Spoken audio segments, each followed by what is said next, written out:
Coming up next on the Jeff Crilley Show, you're going to meet an international expert, and she's going to give us an update on the state of the speaking industry next.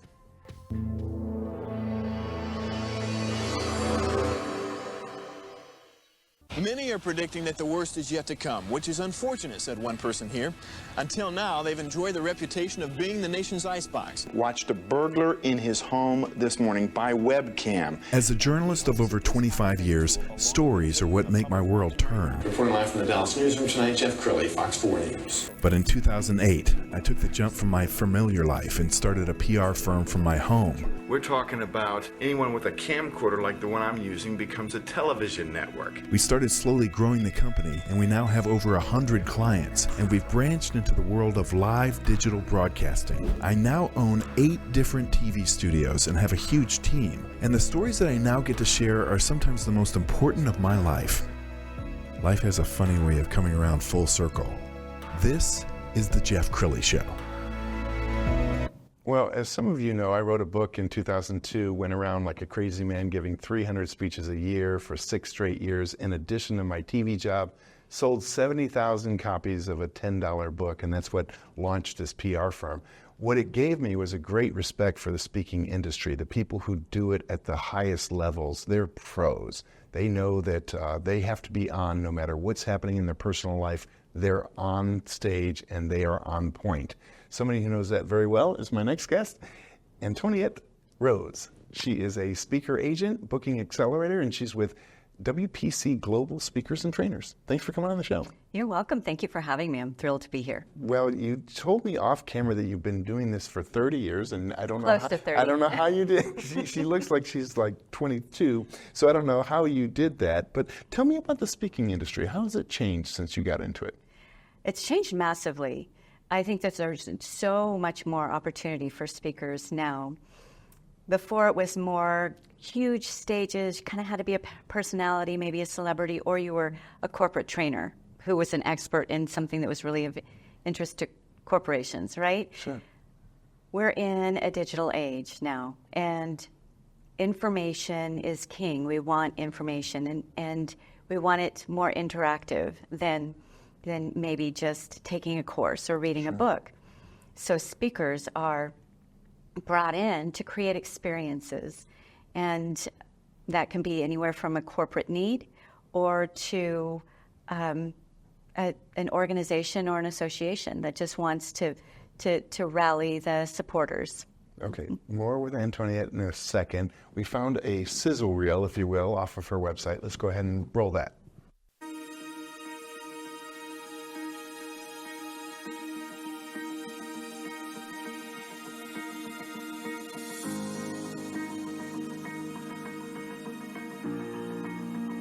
Words have power. They can ignite change, build empires, and shape destinies. But in today's noise, how do you break through and make your voice matter? Speak Pact is a show about mastering the art of impactful and prosperous speaking. But more than a show, Speak Pact is a movement to amplify voices and empower change. I'm Antoniette Roze, and as the host of Speak Pact, I am your backstage pass to the secrets of the world's most influential voices. Speak Pact guests are not just successful speakers, but also they are agents of positive change.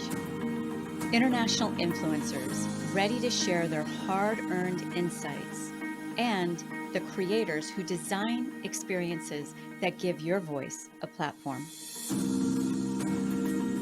At Speak Pact, we venture beyond speaking and booking techniques to provide you with the tools and insights you need to find your truest voice and share a vision for a better world.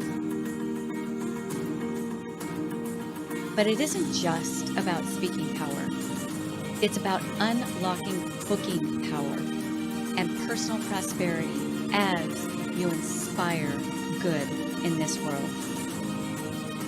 I'll say it again. Speak Pact is more than a show.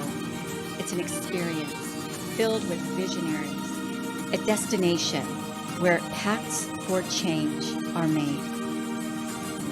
Embark on this journey with us. Land your dream stages. Create your dream life. It's time to stop waiting your turn.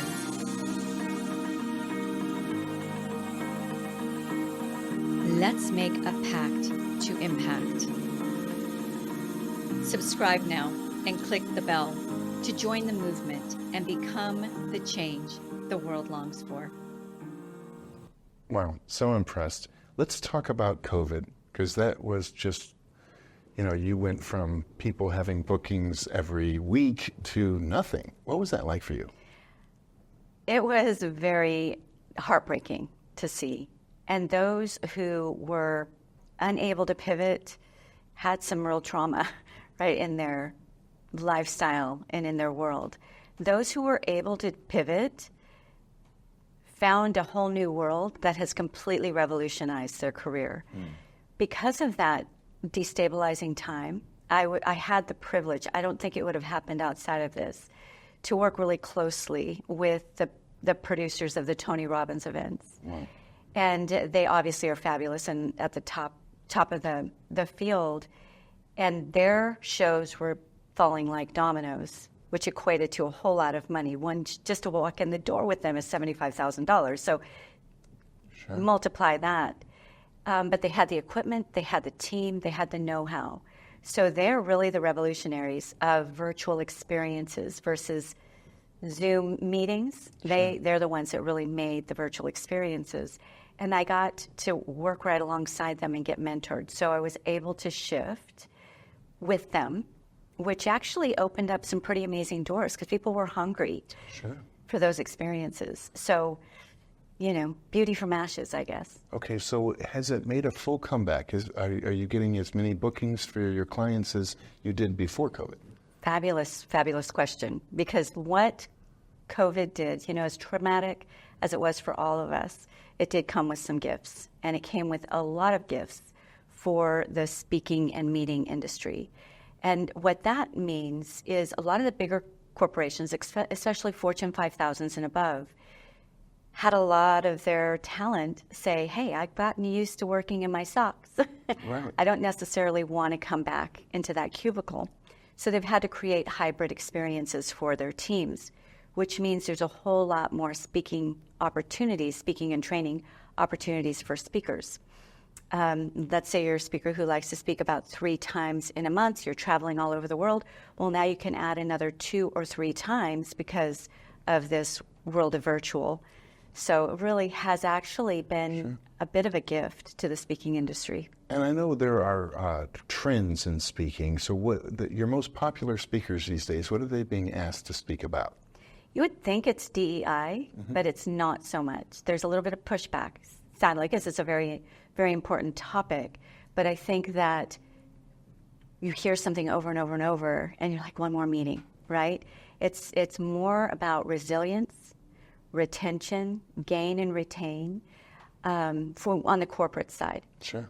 On a personal side, it's more of that personal and professional development because there was a lot of shakeup in what people were doing professionally and a lot of shakeup in reassessing what they want to do with their lives. Sure. So that's gotten to be a really big subject. Tell me about the kinds of clients you like to work with. Like on their journey, they're not a rookie. They've done some speeches, right? You're not there to coach them how to speak, I imagine. Well, my agency is very unique in that we do recognize emerging voices. Okay. So they may not, they have to have a very big level of accomplishment in their space, whether they're a doctor, a former CEO, whoever they might be, a pro athlete, former pro athlete. But so they've got a lot of stories and they have a lot to offer, but they don't know how to put all the pieces together. Yes. They don't know really how to make a branded talk, which is really different than having 5, 6, 7, 8, 9 different talks, much different. They don't have their speaker assets in place. I love Emerging Voices, comes from a backstory that I have. That's really where I shine. I have worked with some very big names, but my passion are those emerging voices who have done the day-to-day. They've reached a level of professional success, and now they're ready to pass the torch and get their voice out there. Well, you mentioned to me before the show that you had a cancer battle that has shaped your life. Can you share?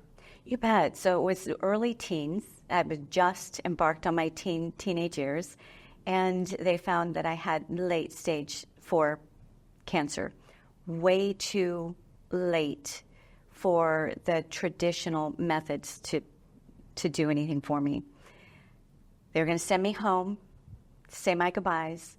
Thankfully, there was a team of university doctors a couple hundred miles away who heard about this young girl who was being sent home, and they petitioned for me.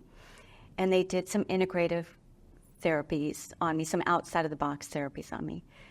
Very long story short, I spent the following 2 years, a year solid and then another year on and off, in one of the top floors of a children's ward of a very big hospital, university hospital, where all the lucky kids were getting the quote-unquote right treatments. Pretty soon into it, I realized I felt pretty lucky, even though it didn't look too rosy for me.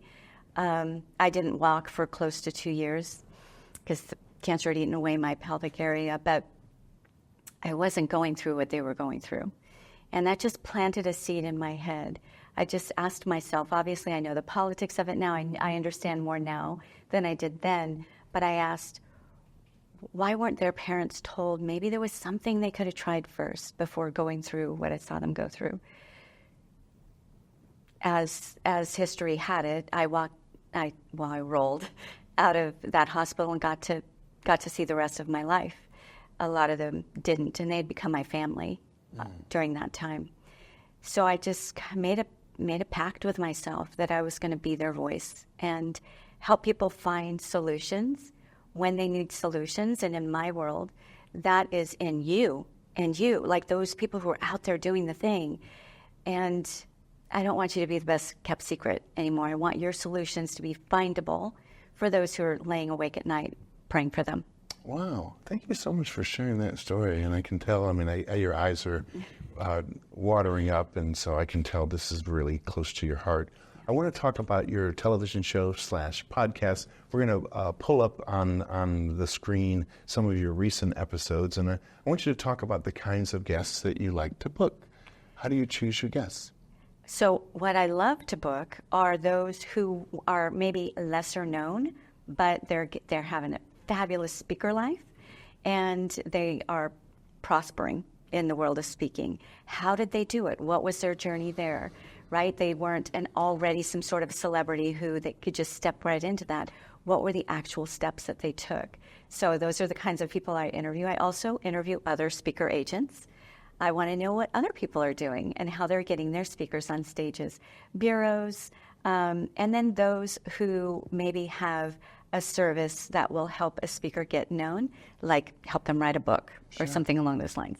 Outstanding. We've got some video from one of your recent shows, and as we put this on the screen, I want to compliment you. You're a great host. I mean, so many hosts like to hear themselves talk, but you're naturally curious, and so you spend your time really asking those questions that some reporters wouldn't think to ask. Thank you. Where did you get your reporting skills? True curiosity. No training, just true curiosity. Wow. And this gentleman on the screen right here, I mean, I'm trying to remember his backstory. I think Fabulous. Yes? Green Beret, lost his leg serving us, and depressed, didn't know what to do with his life, started speaking, and he's a sought-after, very prosperous speaker now. Wow. Yeah. And that is, as you mentioned earlier in this broadcast, resilience, overcoming adversity, grit. Those are themes that all large companies want to instill in their employees. Do you think that's because, Gen Z probably gets a bad rap, but we're told that they got trophies just to show up, and so when you get knocked down, sometimes people of a younger generation stay down instead of getting back up again. So talk a little bit about the resilience thing. Obviously, you have great resilience. You lived it yourself. Why is that such an important theme these days? The reason why there's a demand for it in the speaking space is without resilience, there is no workforce, right? People are at home, they're in their beds, unable to get out of their beds. They're in a doctor's office waiting for their medication. And what I will applaud the Fortune 5000s for is they recognize that. And a lot of them have opened up whole budgets, some of them whole departments to support people who are struggling with anxiety, post-traumatic stress. We all had it. We were all traumatized as a globe at the same time. Some of us emerged from that a little bit better than others. So that resiliency piece, I gain strength from hearing your story. That just seems like, how could he have gotten through that, right? So we gain that strength from each other. And I think that the powers that be that hire the speakers understand that that's what grabs the audience and draws them in, those stories of resilience. Okay, in the final 2 minutes, if there's a speaker who wants to work with you or a meeting planner who wants to work with you, what's the process? Do you get on Zoom with them? Do you have a get-to-know-you session? What happens? Yeah, so I have a micro group speaker interview. Well, I'll interview emerging voices, usually 4 to 7 people at a time. And basically, I'm interested in their story. I'm interested in how hungry they are to get that story out there and whether or not I can proudly recommend them. There's no cost to be recommended by our agency, but the cost is to my other speakers and to me, right? I need to make sure. Sure. So that's really the first step to get onto that interview. It's speakerbooker.com, pretty easy. Or just look me up, one Antoniette anywhere, and just reach out and we'll get you the interview link.